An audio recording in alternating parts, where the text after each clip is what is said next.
చేపలు పూర్వం కనురెప్ప వేస్తూ భూమి మీదే తిరిగేవమ్మా. ఒకానొకప్పుడు ఏమైందంటే ఆ చేపల దగ్గరికి వెళ్ళి ఎవరో చెప్పాడు కవి, మీనాక్షి అని అమ్మవారికి ఓ నామం ఉంది, మీతోటే అమ్మవారి కళ్ళని చెప్తారు, మీ పేరు అమ్మవారు తన కళ్ళకి పెట్టుకుందిరా అని చెప్పారు. చెప్తే ఈ చేపలు అన్నాయి, ఓహో మన పేరు పెట్టుకుందిట అని ఆడచేపల ముందు బయలుదేరే. ఎందుకని?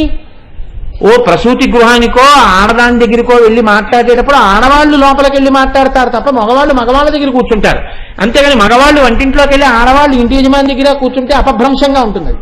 అందుకని ఆడచేపలు అమ్మవారి కళ్ళ దగ్గరికి వెళ్ళి అదేదో బాగా దగ్గర బంధుత్వాలు ఉంటే అది మినహాయింపు అనుకోండి, వేరే విషయం.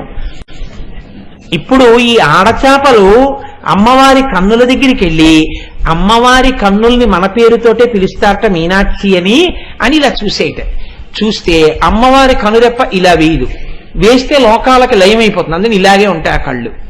చూసేట అబ్బా అమ్మవారు కనురెప్ప వేయదురా, మనకేంటి రెప్పలు పడిపోతాయి, మనకి ఈ కళ్ళకి పోలిక అని అనుకుంటుంటే కొన్ని చేపలు అన్నాయిట, ఎలాగో వచ్చేసాం కదా కళ్ళదాకా, అమ్మవారు కనురెప్ప వెయ్యకుండా ఉంచుకోగలిగిన శక్తి కొంచెం మనం దొంగతనం చేసేస్తే అన్నాయి.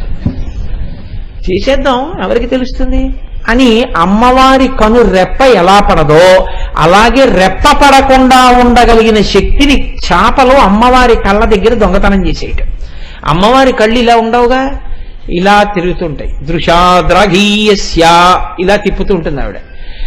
ఇలా తిప్పుతుంటే భీమవరంలో మావుళ్ళమ్మ తల్లిలాగా ఇక్కడ వరకు ఉంటాయి ఆవిడ కళ్ళు, ఎంత అందంగా ఉంటాయో ఆ మావుళ్ళమ్మ తల్లివి. అలా ఈ కళ్ళెళ్ళి దొంగతనం జరిగితే పక్కింట్లో కదా చెప్తారు, చెవులకి చెప్పేట.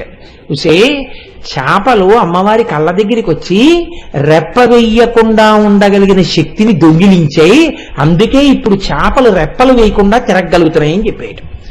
చెప్తే ఈ మాటలు చేపలు విన్నాయిట. ఊరే మనం చేసిన దొంగతనం బయటపడిపోయింది, ఇవాళ కళ్ళు చెవులకి చెప్పాయి, చెవులేమో ఎవరికి చెప్తాయి, కౌలుకి చెప్తాయి. కౌలు ఏం చేస్తారు, పద్యాల్లో రాసేస్తారు.